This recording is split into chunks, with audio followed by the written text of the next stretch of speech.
been in a series for a couple of weeks where we're just going through Romans. We're taking it bit by bit, and to kind of cover where we've been so far, Romans chapter 1, we learned that the Apostle Paul, who's writing to Rome, it's a city he's never visited, to a church he's never been to, people in that church he doesn't know. He's writing to them and he wants them to know the number one thing that they need to know about him. The number one most important thing they need to know about him is this. He is a man completely sold out to the great news of Jesus. Paul uses the word that we translate gospel. It means great, awesome, amazing message. Paul is sold out to it. Everything he writes in Romans, everything he does in his life is all about this message, all about this gospel, this great news.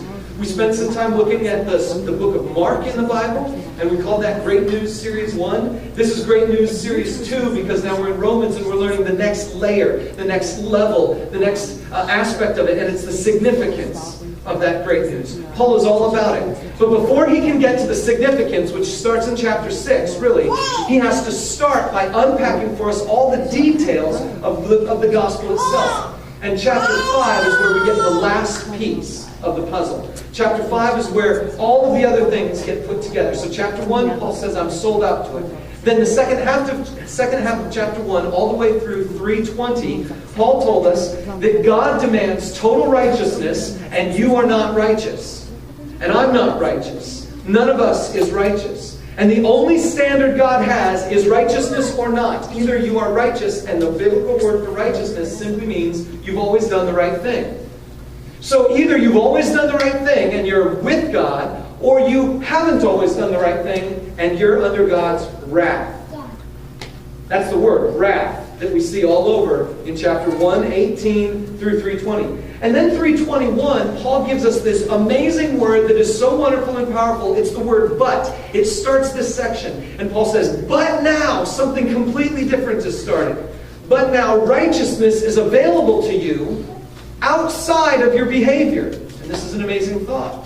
Righteousness, that state of having always done the right thing, is now available to you even if you haven't always done the right thing.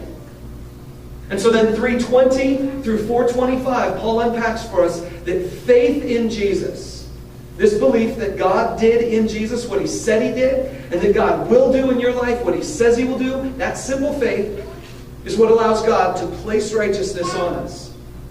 And then we come to chapter 5, and the question is this. If I'm righteous, well then what? If I'm righteous, I mean, think about this.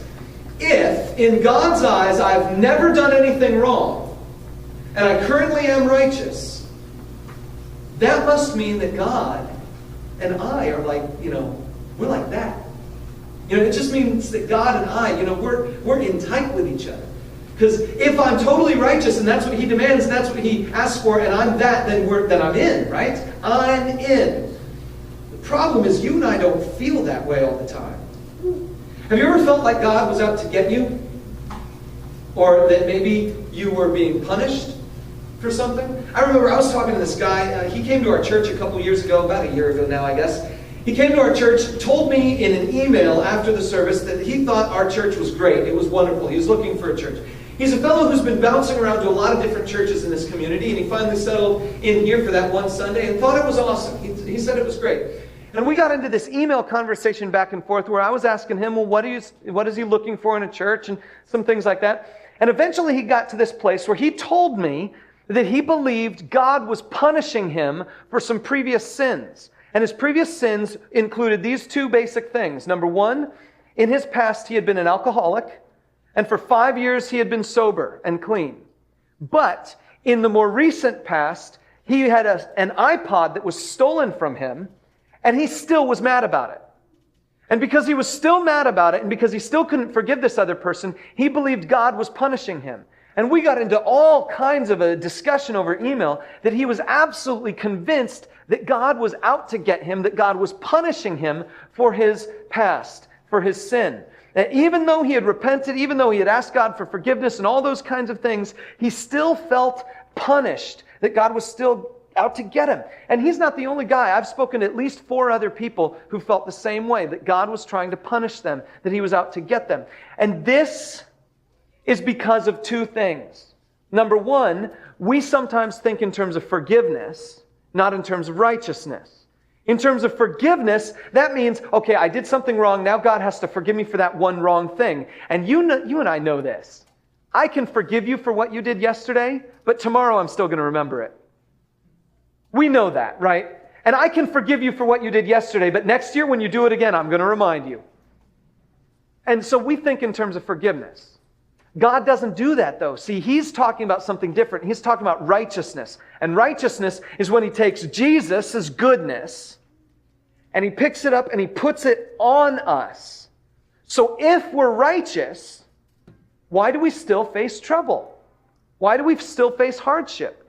It can't be that God is out to get us, but God, does He really love us?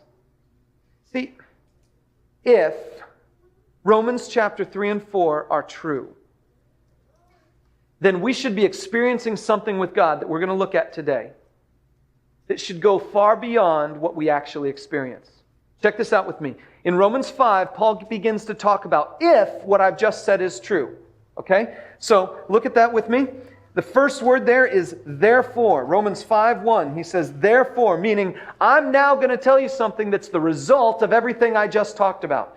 Everything I just talked about is that God is going to give you righteousness. Therefore, what does it mean? Therefore, what's the significance? Therefore, what does it matter? He says, therefore, since we have been justified. And remember, justified is the word that means just as if I'd never done anything wrong.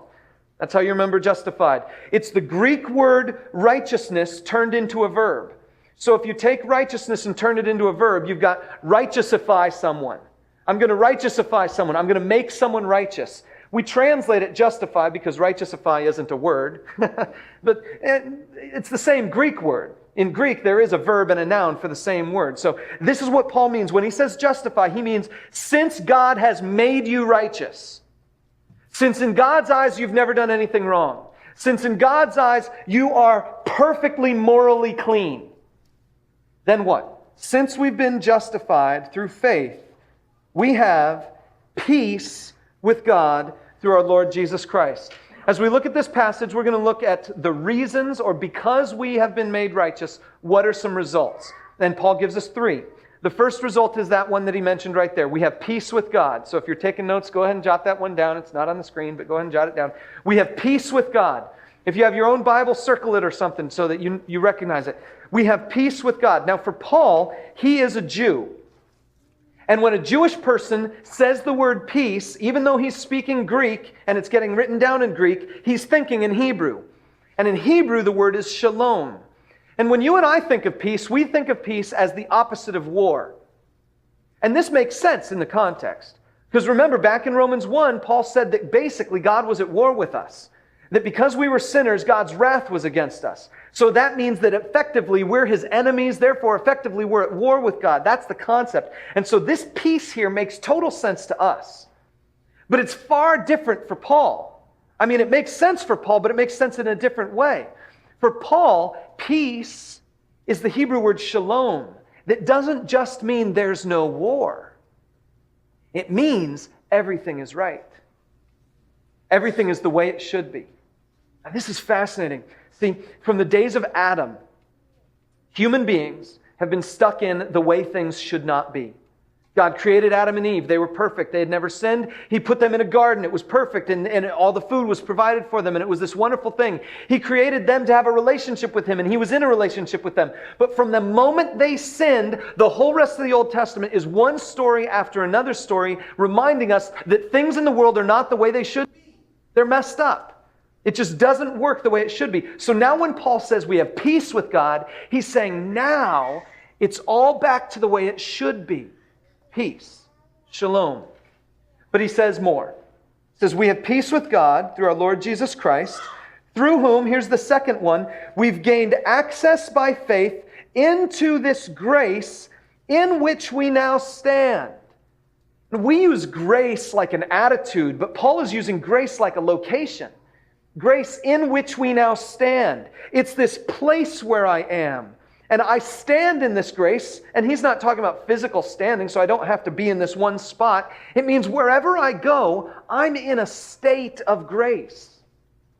And grace is a fascinating word, because grace and peace do not mean the same thing. Grace takes peace up a notch. Grace is like taking peace and throwing some Tabasco on it. Because grace is about generosity. Peace is about the way things should be. Grace is better than they should be. When you're in a state of grace, things are better than they're supposed to be. Paul says, because of this, because we've been justified, we are no longer, it's not just that we are in peace with God. It's that now life with God is even better than it could have been because we're in a state of God's grace, generosity, and giving. The Greek word for grace is the word charis. I'm going to talk about that in a little bit because it's going to come back. But I just want you to hear it now so that when we come back to it, it'll make a little bit of sense. We stand in grace. And then the third thing he says, the third result of us being justified, verse 3, or let's finish that up. He says, and we boast in the hope of the glory of God. And then verse 3, not only so, but we also glory in our sufferings. Now, wait a minute. He said, glory in our sufferings. Glory is this word that says, I'm feeling glorious. I'm feeling awesome. He used the word boast earlier, and we would think of boasting as when you're telling people how awesome you are. And that's right. That's what Paul means. He's telling everybody, when he uses the word boast, it means to tell everybody how awesome something is. He says, okay, because we've been justified, we have peace with God, we stand in grace, and so we boast. And if you have a different translation, it probably uses the word rejoice in that verse. We're using the most recent edition of the NIV, which in many respects changed the translation of the previous edition of the NIV to be more accurate. And this is one of those cases. The real word behind this is the word boast. The Greek word is the word boast. It's best translated boast. But most English translations translate it rejoice, because rejoice has this attitude that needs to be expressed by the same word boast. Paul is saying how awesome this is. And so rejoicing expresses the emotion, boasting expresses the action. And that's what this is all about. Paul says, because I'm at peace with God, because I stand in grace, I'm telling everybody. I'm telling everybody how awesome it is that I have now been made righteous with God. And it's not an arrogant boast like, look at me, I'm righteous. It's a humble boast. Look at me, I've been made righteous. God did this. That's the word there. But what if times aren't good? So he turns to suffering. And he addresses that. And he says, what do you do if you're suffering? What do you do if you're feeling suffering? Verse 3, not only so, but we also glory in our sufferings because we know